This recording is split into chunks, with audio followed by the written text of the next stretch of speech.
ഇന്നലെ ആതിരേ നൂറ് എപ്പിസോഡിൽ പറയുന്നുണ്ടായിരുന്നു ഈ ഫാമിലി വരുന്ന ആ ഒരു ടൈം ഉണ്ടല്ലോ, അപ്പോൾ നമുക്ക് ആരും വരാനില്ല, നമ്മുടെ ഫാമിലി വന്നെങ്കിലോ എന്നൊക്കെ ഇങ്ങനെ പറയുന്നുണ്ട്.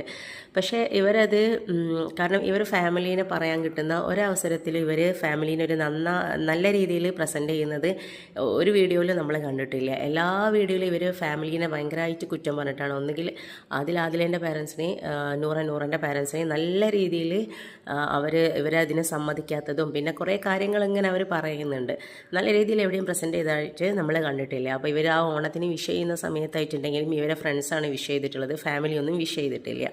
അത് പക്ഷേ കാരണം ഇവർക്ക് ഇങ്ങനെ ഒരു ആഗ്രഹം ഉണ്ടെങ്കിൽ ഇവർക്കത് പിന്നെ ഈ ഒരു ലൈഫ് പബ്ലിക് ആക്കാതെ തന്നെ ഇവർക്ക് ജീവിക്കാമായിരുന്നു. പക്ഷെ ഇവരത് ഓവർ പബ്ലിസിറ്റി കൊടുത്ത് മൊത്തത്തിൽ എല്ലാവരെയും അറിഞ്ഞ് അപ്പോൾ അവർ ആലോചിക്കേണ്ടത് ആ ഒരു പാരൻസിൻ്റെ സിറ്റുവേഷൻ എന്തായിരിക്കും എന്നാണ്. കാരണം ഇപ്പോഴും ഇത് അംഗീകരിക്കുന്ന ആൾക്കാരുണ്ടാവും, അംഗീകരിക്കാത്ത ആൾക്കാരും ഉണ്ടാവും. പക്ഷേ ഒരു 90% ആൾക്കാരും ഇത് അംഗീകരിക്കാത്തതായിരിക്കും. പിന്നെ നമ്മൾ വീഡിയോൻ്റെ താഴെയൊക്കെ കമൻസിലൊക്കെ പോയി പറയുന്നുണ്ടെങ്കിൽ ഭയങ്കര സപ്പോർട്ടായിരിക്കും.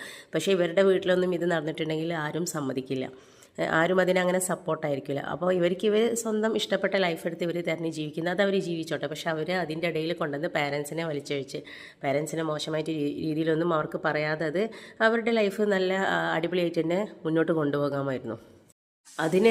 അത് ചെയ്യാതെ മാക്സിമം സ്ക്രീൻ സ്പേസ് കിട്ടുന്ന സ്ഥലത്തൊക്കെ ഇവർ പാരൻസിനെ നല്ല രീതിക്ക് കുറ്റം പറയുകയാണ് ചെയ്തിട്ടുള്ളത്. അപ്പോൾ അങ്ങനെ ചെയ്തിട്ടുള്ളൊരു പാരൻസ് പിന്നെ ഇവരെങ്ങനെ പബ്ലിക്കായിട്ടുള്ള ഷോയിൽ എങ്ങനെ വരാനാണ്? കാരണം പബ്ലിക്കിൻ്റെ മുന്നിലൊക്കെ അത്രയും മോശമാക്കി വെച്ചിരിക്കുന്നതല്ലേ ഒരു ഫാമിലിനെ.